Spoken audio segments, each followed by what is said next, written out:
Hey, what's up, guys? We're back. We got Seth out here. Finally, both of us weren't super busy today, and we got some beautiful weather in Missouri. Amen. The week of Christmas, so a little Christmas miracle. But we're out here at his course. We're on hole, this is what, 10? Yep. So back 9. If you haven't seen the front 9, make sure you go. Got 2 videos put up. We're installing this course. Seth's been doing a lot of the heavy work. So we just got some T-pads in. Tell us a little bit about those and how that's going. Yeah, so decided to go with rubber T-pads. Lots of different decisions there, whether I go with concrete or some of the other options. Decided to go with rubber T-pads. So I'm making a frame. It's basically a 12-foot by 4-foot frame, going with some pressure-treated lumber, digging it out to make it flat and perfectly level, which is a lot harder than you would think. Then I'm filling it full of a bunch of sand, and then on top I'm putting this rubber that I was able to get from a athletic retailer in New York. So I had that, I know, freight shipped over to us. I'm a huge fan of it. Glad I went with this stuff.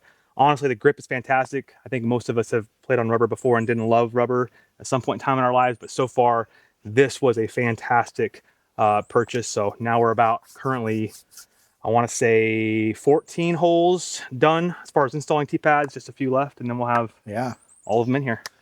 Then it'll be pretty playable, and most of the course, and it'll be going back to kind of course maintenance, figuring out all the lines and everything. But really like these. We actually got the idea while we were at Maple Hill. Do you remember the name of the course? Oh, Pyramids. Pyramids. So right across the street from Maple Hill, they have a course. Really cool disc golf shop also, I think, is one of the biggest. Yeah, Marshall Street. Marshall Street. So if you've gotten anything from them, they have a course. They had these T-pads, and I remember we were there and Seth was like, here, take a picture, make sure, because I want to get these put in at his course. So super happy with them so far. I haven't played a ton of rounds on them. Obviously he has. We've had a couple other people in the area.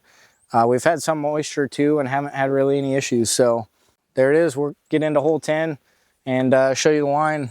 Really simple. I would say one of the more simple, straightforward holes on the course. I'll have the distance below, but I think it's like 240. Yeah, probably. Slightly downhill. Yeah. And really the big thing is you got OB about 5 feet behind, like behind and to the left of the basket there. So that's the big thing, is you don't want to go long, but it is kind of staring you down for a little ace. Kind of a little cove, so you got some tall, thick shrubs on the left and on the right, so it can get tricky, but see how... I really like to throw like a flip up mid, just kind of right at it. Right now, Melita? Rocking the Melita, so that's where I'm going to give a shot at. All right, let's see. And right over that goes. Nice little kick. Okay, that's not a good shot at all, but you know what? Around here, we take bad shots and turn them into good plays. I say that really was, I mean, it wasn't a bad result. Bad shot, good result. See, that's the line I was trying to hit. Now it's got to sit. Does. I mean, that's... We got putts. If I didn't hit that stump, that might have been OB. Yeah. Don't go OB on the putt. That would be embarrassing. Ah! Oh, you almost did it. All right, yeah, we are about 5 feet left from the OB. See if we can get a little straddle putt. Get a birdie to start the back 9 here. Didn't want it. I did not. I didn't want it either, don't worry. Oh, man. All right, here we are. This is hole 11. It's back into the woods. This is kind of a tunnel type shot, go figure. And I will tell you right now that where we're at right now on the tee pad is probably about 390 to 400 to the basket. And it's probably not going to stay this way. I think what I'm going to be doing is it's currently a par 4, but it's very much a tweener. If you hit the line, you are honestly up there for an eagle putt. And I've done that a few times myself even, so it's clearly not that hard. But what I want to do is ultimately clear out this right side of probably about 4 trees that make a line to the basket, and then push the basket about 90 feet further back to make it more of a true par 4 with an actual line, as opposed to a tweener with kind of a lucky gap that you got to hit. But it's a slightly uphill hole. Like I said, right now, close to 400, with some changes probably coming in the future as far as a hole location. So far, I really like the hole. I think the design, like just the way it shapes up, I think regardless if you leave it or you add 80, 90 feet, I think it's still going to be one of my favorite holes, just aesthetics. But then you got kind of a left gap if you want to go forehand, which I'm assuming we'll probably clean up a little bit more if we move it back.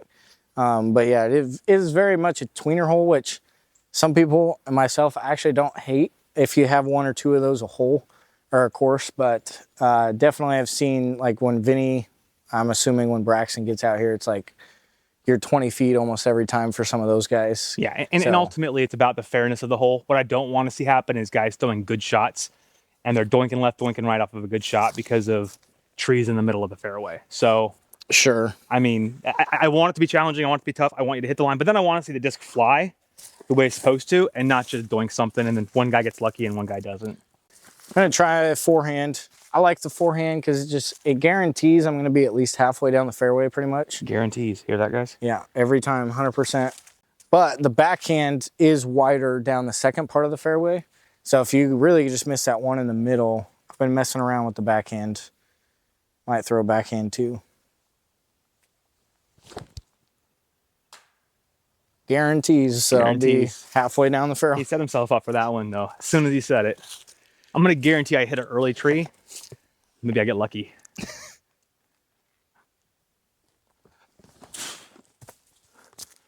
Oh, that's perfect. That's such a good shot. Yep. I don't know why, but this kind of goes back to what I was saying before. Sometimes you just have a shot that for whatever reason you can just hit. And this is that shot for me. What a line. Another good one.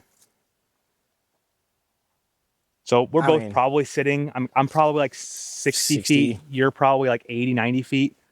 Not that I don't entirely hate that. I just feel like I would rather, in my opinion, I would rather open up the line and encourage good shots and then make it further than have... I don't disagree with it. Than have maybe slightly luckier shots, but I don't know. It reminds me a lot of Northwood. Yep.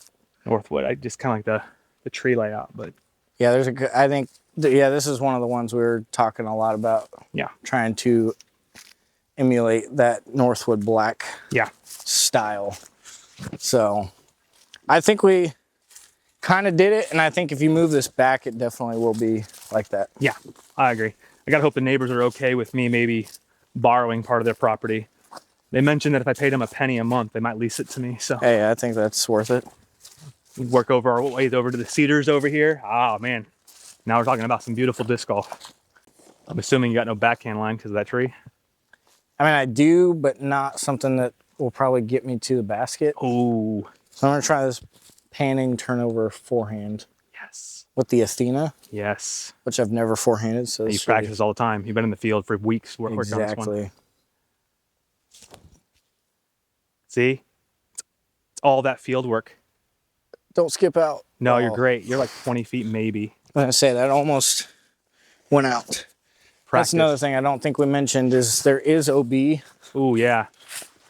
And a pretty good amount of it. Yeah, it's one of the few holes where actually we do have OB, and mainly that's because we have the property line on the left over here. Don't go on the neighbor's side. You can kind of see the fence line right in there, but and then you got the fence line over here. And that's actually the next hole, so you got to separate them out that way. See, I said I was 60 feet, and apparently I have really bad depth perception because I'm definitely further than that. I did think we were closer. You know what? I think I'm going to go ahead and just throw this in real quick.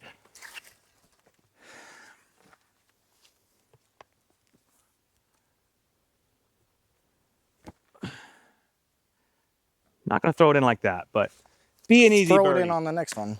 Exactly.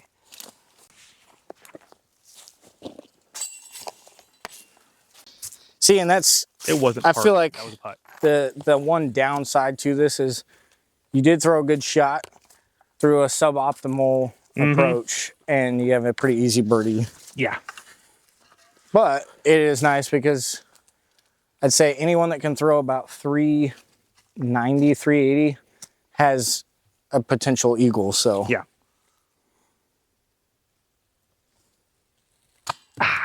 Just leaving them short. All day it's been. Gotta pop it. Just leaving them short. Pop it. And punch it. And twist it. All right, so we made it to the open hole out here in the horse pasture. And there's not a whole lot you can do here. So I think we did the best that we could with what we have, but it's not my favorite.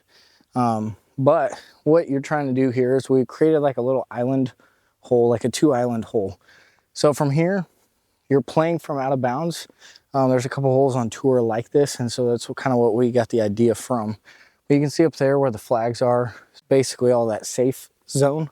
And so you can either lay up to the kind of the safe zone island, and then from there you cover another OB patch all the way into kind of an island green, or you can go for the green. I think it's about probably 400, 415 at least to clear. I feel like it plays like 420 plus, but it is a bomb if you can get it there. You're rewarded with an eagle putt, but if not, then obviously your OB, gotta bring it back. So you can get some big numbers here, but what I do is just play a safe forehand in, take your easy birdie.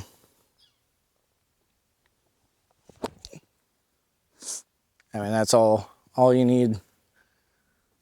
So I'll chip shot forehand and do the same thing again. I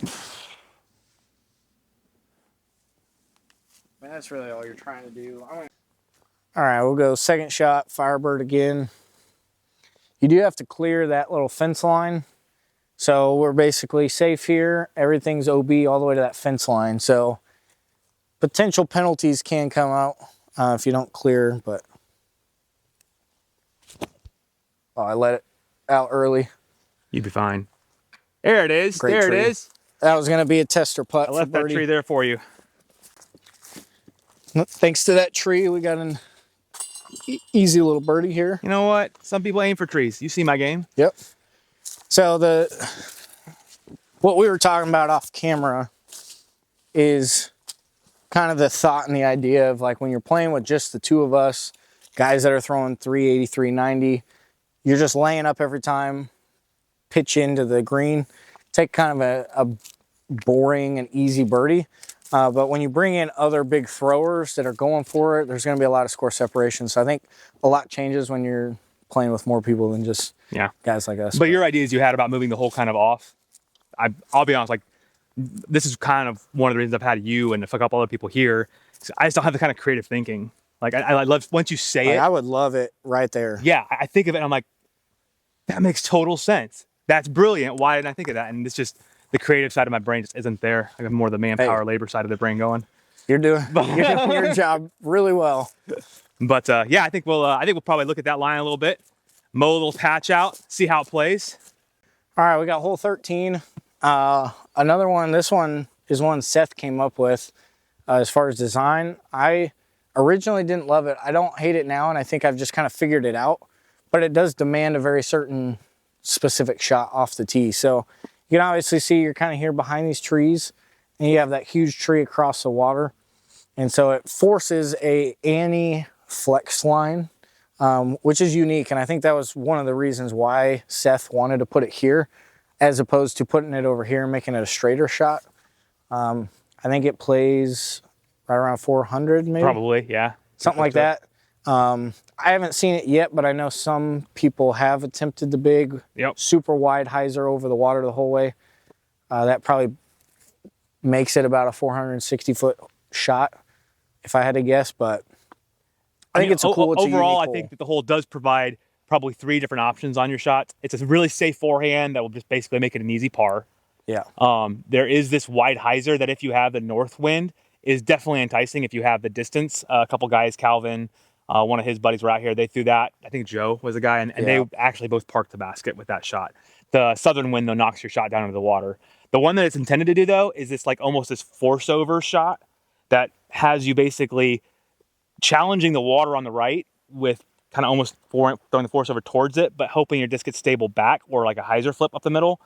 But basically, it's got all the different elements here that's going to force a lot of thinking, force angles of the disc, and hopefully have some score separation depending upon which shot you go with.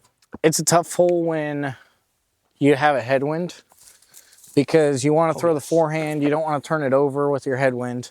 But then I went with a backhand turnover shot that was perfect, or so I thought, and then that headwind just knocked it down. It went straight into the middle of the pond. I joined you like 3 days later. So it gets tough when you have some wind. When you don't, I feel like it's not super hard to take a 3, but see if I can. Last couple times I threw that trail and put it within 40 feet.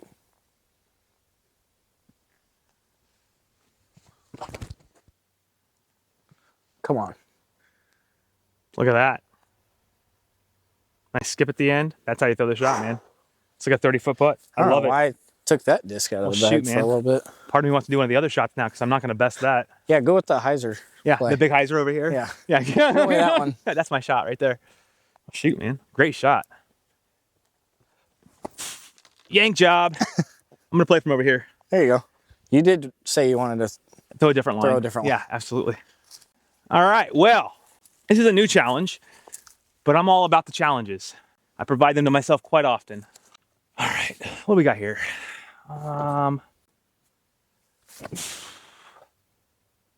Not quite understable enough. Oh, well, that'll be a bogey. I'm out here and be able to have one type of round one day, and then a different kind of round a different day, just depending upon what decision I make off the tee. All right, let's bang this birdie putt here, huh?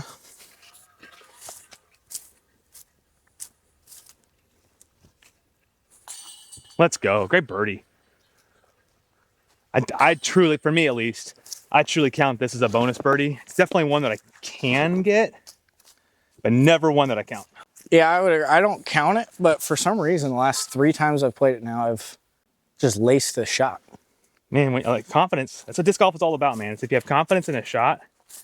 You know what it is? What is it? It's because we're playing on Innova disc catchers. That's what. Honestly, it's probably my favorite back to basketball my on the roots. course. I think that's what it is.